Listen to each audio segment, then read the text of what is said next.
Hello everyone, welcome to the session. So in today's session, we are going to learn how to prove that a given number is an irrational number. So this is a very important topic of the chapter Real Numbers, and a question from this topic most often appears in your board exams. है ना? आता ही आता है, right? So do watch this video till the very end if you want to see the proof and learn it. And also, if you love this video, do give us a like and do subscribe to never miss an update from us.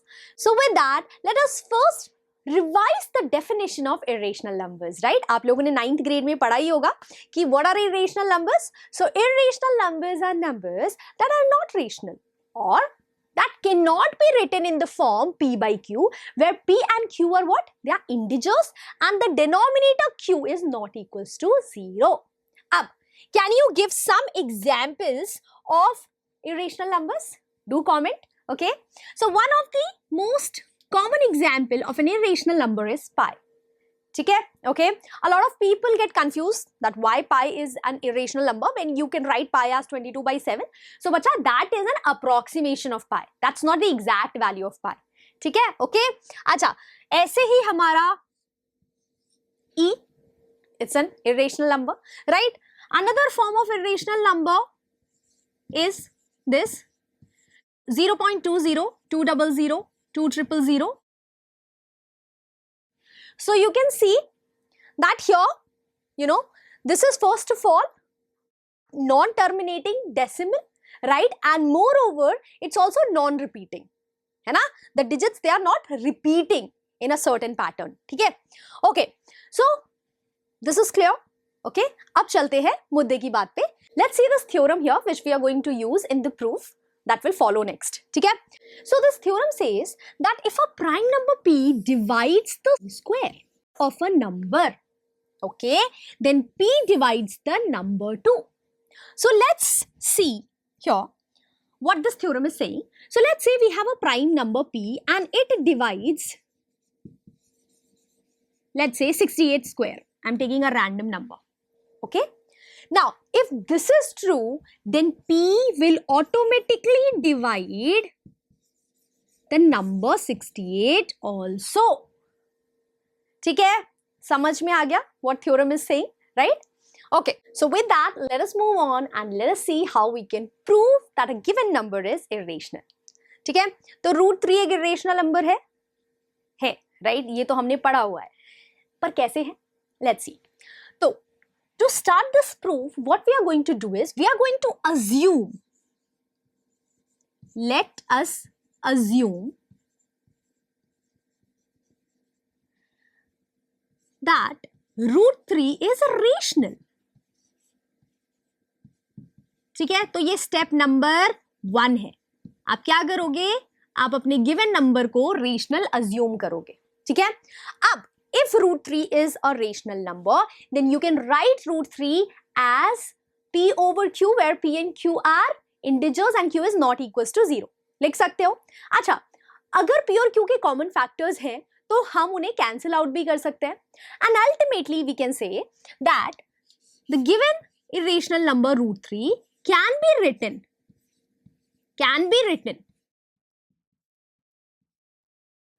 in the form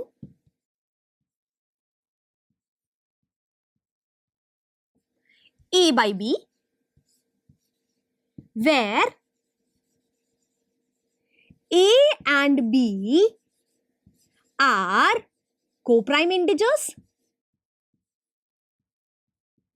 What do you mean by co-prime, everyone?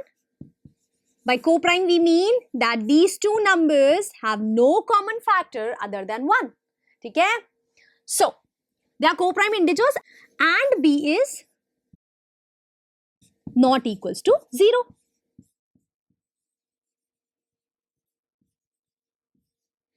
Okay? So, this is step number 2. Okay. So, now let us see what step number 2 says. So, it says that √3 can be written as a over b. Okay? I'm just going to move b to the left hand side. So, we'll have a is equals to √3b. Now, I'm going to square both the sides. So, squaring both the sides. So on squaring both the sides, what do you get? you get a square is equals to 3b square. Okay.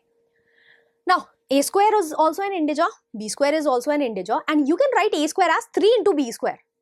What does that tell us? That tells us that 3 is a factor of a square, or 3 divides a square. Right, everyone? Okay. So, let's write that down.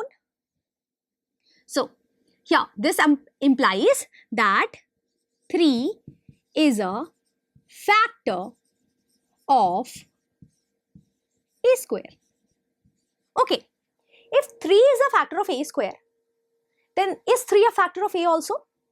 It is. How? Because we have seen in the previous theorem that if a prime number p divides the square of a number, then that prime number also divides that number. Okay? So, if 3 is a factor of a square, then 3 is a factor of a also. Right? By what theorem? Let's write it down. If p divides a square, then p also divides a.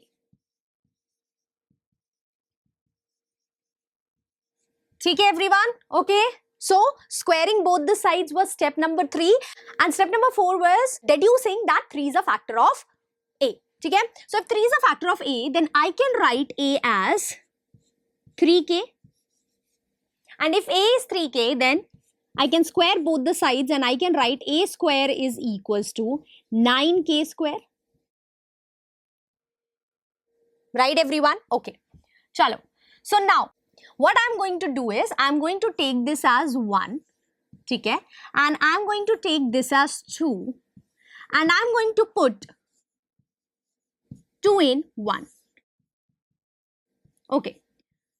So, putting 2 in 1, what do we get? We'll get 9k square. So, see, I am putting in place of a square 9k square. Okay, so 9k square is equals to 3b square. So, you can divide both the sides by 3, right? So, what will you get? You will get 3k square is equals to b square. Okay, now if b square can be written as 3 into k square, then that means that 3 is a factor of b square. Right, everyone? 3 is a factor of b square. And again, by using the same theorem, we can say that 3 is a factor of b also. Okay, the same theorem we are using here also. Okay, you can write it. Acha, 3 is a factor of a, 3 is also a factor of b. Then how can you say that a and b are co-prime? Because remember, we assumed that a and b are co-prime. But we have proved here that a and b are actually not co-prime. They have a common factor 3. And that means our assumption is wrong. Okay? So, since 3 is a factor of both a and b, that tells us that our assumption was wrong. And that tells us that in fact, root 3 is an irrational number. It's an irrational number. Okay. So, now full marks guaranteed in this question. Right, everyone? Chaliye, let's do one more kind of question that is asked in your board exams. Okay? So, here we have to prove that 7 minus 4 root 5 is an irrational number given that root 5 is an irrational number. अब हमारा काम यहाँ पे आसान हो गया है. हमें ऑलरेडी बोल दिया कि ठीक है भाई, रूट 5 irrational है, मान लिया. पर अब प्रूफ करो कि 7 minus 4 root 5 भी irrational है. चलिए करते हैं. So, always in these types of question, you will assume the contrary. Okay? So, let us assume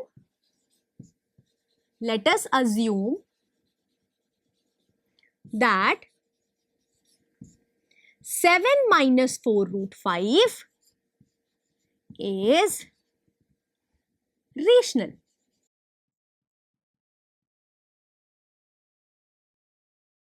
Okay? Now, if 7 minus 4 root 5 is a rational number, then we can write it in the form p by q. where P and Q are integers and Q is not equals to 0, right everyone? Also, we can cancel out P and Q by their common factors and then reduce this into the form A by B, where A and B are co-primes, okay, and B is not equals to 0. So we'll directly write that. We'll say that 7 minus 4 root 5 can be written in the form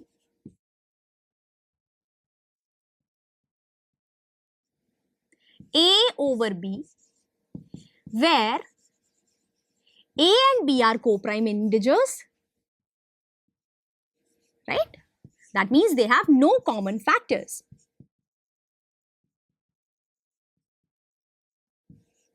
And B is not equals to 0.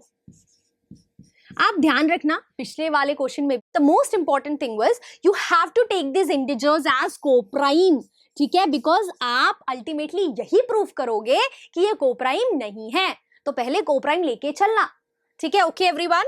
So we can write 7 minus 4 root 5 as A over B. Now what I'm going to do here is I'm going to deduce what root 5 will look like, okay? So for that I'm going to take this minus 4 root 5 on the right hand side and bring A by B on the left hand side. So we'll have 7 minus A over B is equals to 4 root 5. Okay, so I can write this as 7B minus A over B is equals to 4 root 5. Now I'll take this 4 also on the left hand side. So we'll have 7B minus A over 4B is equals to root 5. ठीक है everyone? अब remember the properties of integers that you studied, okay? So you studied that integers are actually closed under subtraction. That means if you subtract two integers, you'll get an integer. ठीक है? Also, if you multiply two integers, you'll get an integer. So 7 into B will be an integer. 7B minus A will also be an integer using the closure property for integers. ठीक है? अच्छा, 4 into B will also be an integer. तो अब numerator भी integer है, denominator भी integer है. Also, 4B is not equals to 0 because B is not equals to 0. We assumed that, right? So, if root 5 can be written as an integer over an integer where the denominator is not equals to 0, then root 5 becomes a rational number because it is satisfying the definition of a rational number, right? But root 5 तो rational है ही नहीं क्योंकि हमें दिया हुआ था question में, right? So from here we can say that root 5 is a rational number.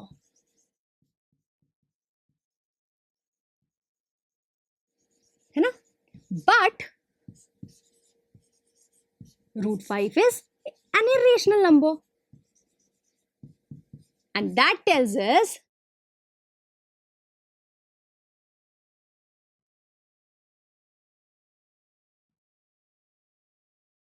that our assumption is wrong.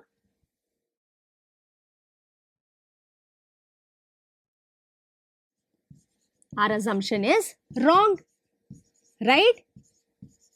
And hence we can say that 7 minus 4 root 5 is an irrational number. Now I hope that in your exams you can do these types of questions pretty easily, right? So if you love this video, do give us a like and do subscribe to never miss an update from us. Thank you.